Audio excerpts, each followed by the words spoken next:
সরকার যখন আইনটা পেশ করবেন কষ্ট লাগে যে এই বিএনপি সরকারের অসংখ্য নেতাকর্মী এমনকি যারা এমপি হয়েছেন তারাও ভুলের শিকার হয়েছিলেন, তাদেরকেও আসলে সরকারের আইনের প্রতি তাদেরকে সমর্থন ব্যক্ত করতে হবে। এই ধরনের একটা পরিবেশ সেখানে হয়ে আছে। আমরা সরকারের কাছে চাইবো যে আপনারা মন্ত্রিসভা এগুলোকে পাশ করেছেন, কিন্তু সেটা চূড়ান্ত সিদ্ধান্ত না, এমনকি আইন পাশ করলে সেটা সংশোধনী করা যায়।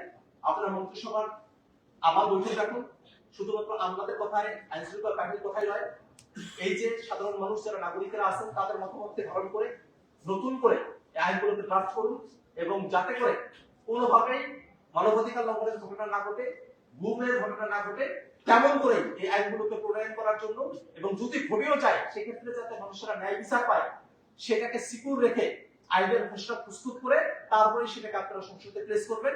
এটাই সরকারের কাছে আমাদের প্রত্যাশার জায়গা। কিন্তু আমরা এটা কতটুকু পাবো আমরা এটা জানি না, কারণ সরকার আসলে এই সময়কালে তার এমন কোন প্রতিষ্ঠান নাই যে প্রতিষ্ঠানটাতে তারা দলীয়করণ করেন। নির্বাচন কমিশনেও তারা একজন যুগ্ম সচিব বসিয়েছেন, তাদের দলের একেবারে নিজের দলের কর্মী। গতকাল দুদকের চেয়ারম্যান নিয়োগ দেওয়া হয়েছে, সেই জায়গাটাতেও বড় ধরনের একটা প্রশ্নের জায়গা উত্থাপিত হয়েছে। এমনকি পুরোটাঙ্গন থেকে অনেকগুলো অভিযোগ আসছে।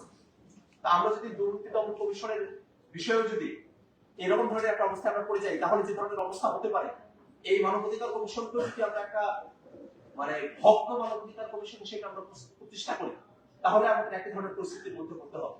এই কারণে আমরা সরকারের কাছে একটা জিনিস আহ্বান জানাবো যে আমরা আসলে বাংলাদেশটা অতীতে যেভাবে চলেছে সেভাবে সামনের দিকে চলুক, সেটা আমরা চাই। অতীতে তো বাহিনীগুলো গুম করতো, মানবাধিকার লঙ্ঘন করতো, তারা দায় মুক্তি পেত, তার মধ্যে একটা বেশিরভাগ টাইম হতো।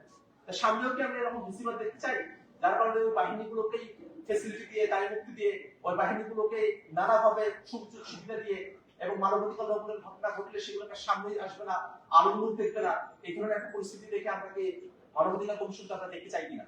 অবশ্যই আমরা এটা দেখতে চাই। এটাই আমাদের আজকের আলোচনার মূল কথা। তো আজকের এই আলোচনায় আপনারা অনেকেই এসেছেন, আমাদের বিপর্যয়েরা সবাই এসেছেন, তাদের বক্তব্যগুলো আপনারা শুনেছেন। আপনাদের সকলকে আবারও ধন্যবাদ জানিয়ে আমার বক্তব্য আমি এখানে শেষ করছি। এবং আজকের এই যে আয়োজন, সেই আয়োজনের জন্য বিশেষ ধন্যবাদ জ্ঞাপন